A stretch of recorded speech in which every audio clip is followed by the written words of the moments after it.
Students, in previous class we discussed about the introduction of South Asia, the military and democracy in Pakistan. Today we will start with democracy in Bangladesh. So let's start. Bangladesh, East Bengal, it was part of Bengal. It was part of Pakistan. Used to be a part of Pakistan, and Pakistan dictator General Yahya Khan tried to crush his own people. Bengali language and culture were being sympathetically destroyed by the Pak rulers. They tried to impose Urdu language on the people of the East Bengal. There developed a strong movement under the control of Sheikh Mujibur Rahman's rule. They demanded the autonomous status for East Bengal.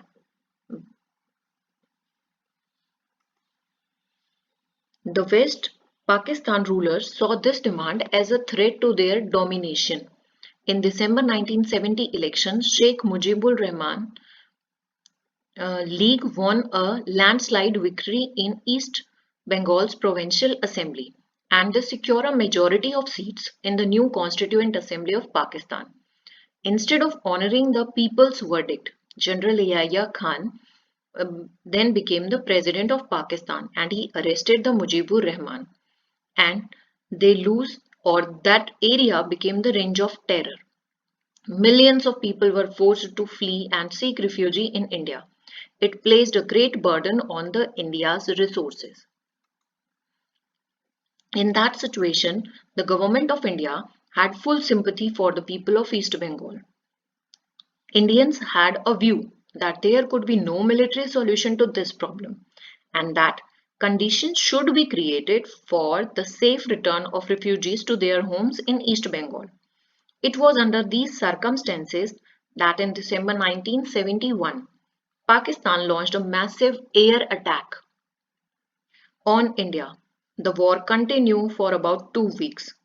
The Pak Army General surrendered unconditionally to India and on 16 December 1971, East Bengal emerged as an independent nation named Bangladesh.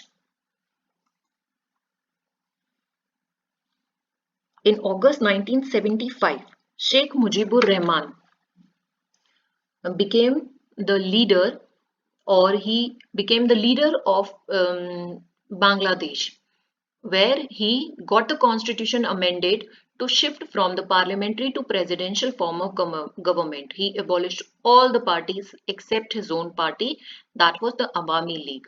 In a dramatic and tragic development, he was also assassinated in a military uprising in the 1975. After him, there was a new general. Zia Rahman became the new ruler of the Bengal. Political instability set in when General Zia Rahman was assassinated in 1981. Justice Abdus Sattar became the active president of the country, but he had to face an endless crisis of strikes and demonstration.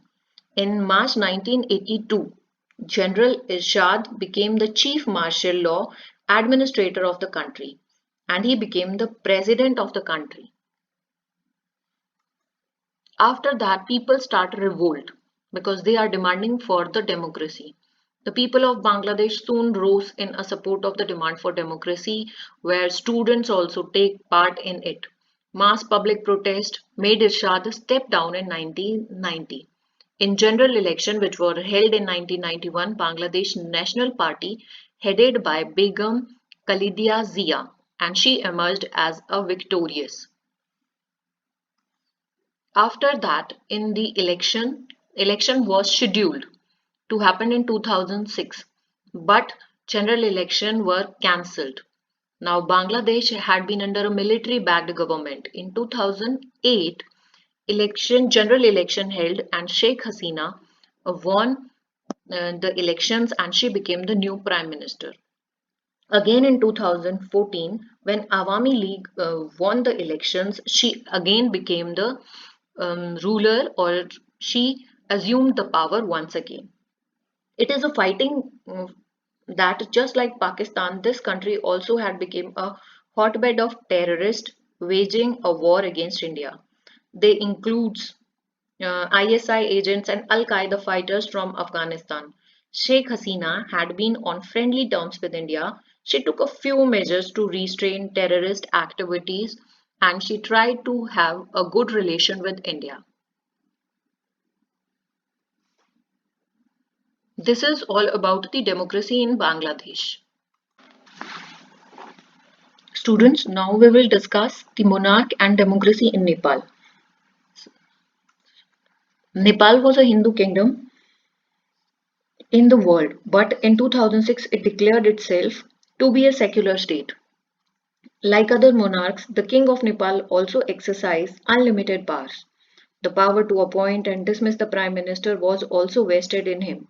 Later, the king became a little more liberal in the exercise of his power. Common people and political parties wanted to open and responsive system of government, but the king, with the help of army, he retained full control over the government and he restricted the expansion of democracy in Nepal. Multi-party system and constitutional democracy. Under the Constitution of November 1990, the king gave up his absolute power. Nepal now became a constitutional monarch. It also had a multi-party system. The Nepalese parliament had two chambers, one of which had 195 elected members. Only 10 of its members were nominated by the king. Nepal's march to democracy. Nepal is continuously demanding for the democracy and it take turmoil in Nepal. Maoists had considerable public support, but the unpleasant fact is that they also killed innocent people and extorted money in an illegal manner. The king sought to suppress the Maoist revolt. This assumed the form of a regular war between the king force and the insurgent Maoist group. There seemed to be a triangular political conflict among the Maoist force and Democratic and the Maoist. In 2002, the king dissolved the parliament. It worsened the situation. All political parties and Maoists came together to struggle unitedly against the king. They formed a united front for the restoration of multi-party democracy. This came to be known as the Seven Party Alliances or SPA. In 2002, the king abolished the parliament and dismissed the government. There were massive countrywide pro-democracy protests. In 2006, the king agreed to reinstate parliament. Girija Prasad Koirala was appointed as the prime minister. A democratically elected constituent assembly. Elections to Nepal Constituent Assembly were held in April 2008. The Constituent Assembly was to serve as a national legislature also until a new constitution was enacted. In nearly 600 members, Constituent Assembly, none of the major parties was in the majority.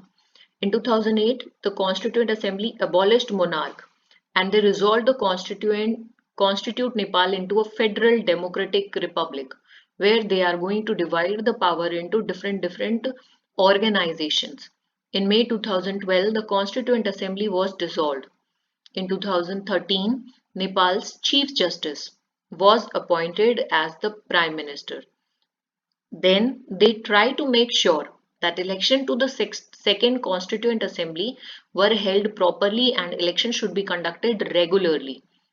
Now Nepal need to consolidate its democracy through framing of new constitution. They continuously demanding that there should be a new constitution.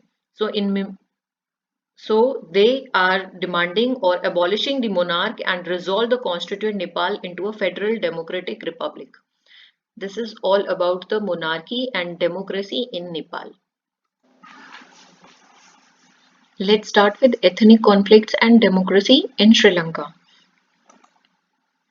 Ceylon, known as the Ceylon at that time period. Now it is known as the Sri Lanka. Ceylon is the oldest name of Sri Lanka. Sri Lanka emerged as an independent nation in 1948. There has been a democratic government in Sri Lanka ever since. Now, before discussing about the democracy in Sri Lanka, we should know about the ethnic composition in Sri Lanka. Sinhalas are in the majority, which followed, or many of them prefer following Buddhism. Tamils have also lived in the vast numbers. They came from Tamil Nadu. This migration continued even after independence. So, due to their ethnic composition, they may be having different type of conflicts. So, these are the cause of ethnic conflicts. Sri Lankan Freedom Party, they propagated that Sri Lanka belonged to the Sinhala only. They said that those who come from the Tamil Nadu, they are not the citizen or they should also not get any um, importance in the Sri Lanka. The Tamils had many suffering implicit on them by the ruler. They were required to have their living license renewed ever now and then. The Tamils could not obtain Sri Lankan citizenship, although they had been living in Sri Lanka for years and years. Sinhala was declared to be the only national language. Under the newly enacted land reform laws, the Tamils were disposed of their lands. As a consequence, they are not allowed to have or grow anything on their own land. So these are the causes of ethnic conflicts. After that, the people start, or the Tamilians, they start creating their own groups, which were known as the militant Tamil groups, so that they can also get some type of rights in that area. In 1958, ethnic riots broke out in many parts of the country. The Tamil asked for more powers, especially citizenship right. As attack on them went on increasing, they began thinking in terms of self-rule. In 1972, they raised their demand for a separate Tamil state or Tamil Elam. In 76 was formed a militant organization which was called as the LTTE, that is Liberation Tigers of Tamil Elam. They are demanding that we should need a separate country for the Tamils. LTT controls the northern east part of the Sri Lanka. In that situation, Indian government or they try to negotiate with these LTT people. So they sign a accord in 1987, and its silent points were Sri Lanka would not be partitioned, the northern and eastern provinces where Tamils had a majority would be merged together. There should be a merger and they should not a separate laws for the Tamil regions. And to promote this accord, India signed this accord and they sent troops so that they can stabilize the condition between the Sri Lankan government and the Tamils. Indian Army got into fight with the LTT. In 1989, the Indian Peacekeeping Force, that is also known as the IPKF, they pulled out of Sri Lanka without attaining its objective because the Sri Lankan they were against the presence of Indian Army on their soil. They did not want Indian interference in their national affairs. The process of withdrawal of the peacekeeping force from Sri Lanka, it was concluded in 1990. Now they are Sri Lankan government tried to solve out the problem of the Tamils in the Sri Lanka. In 2002, Sri Lankan government and the LTT they agreed on the internal self determination or regional autonomy could be the basis of settlement of the Tamil question. Scandinavian countries such as Norway and Iceland have been trying to bring the warring groups back to the negotiations, but they are not getting or they are not able to sort out the problem of the Tamils and the Sinhalas. The civil war ended with the killing of the LTT leaders, and the Sri Lankan government they should respond very softly to political and economic aspirations of the Tamils. From then onwards, they are not having any civil war and they are continuously following the democracy. So, this is about the ethnic conflict and democracy in Sri Lanka. Now, students, you have to read your NCERT book from page number 69 to 73 and do the assignment in your notebook.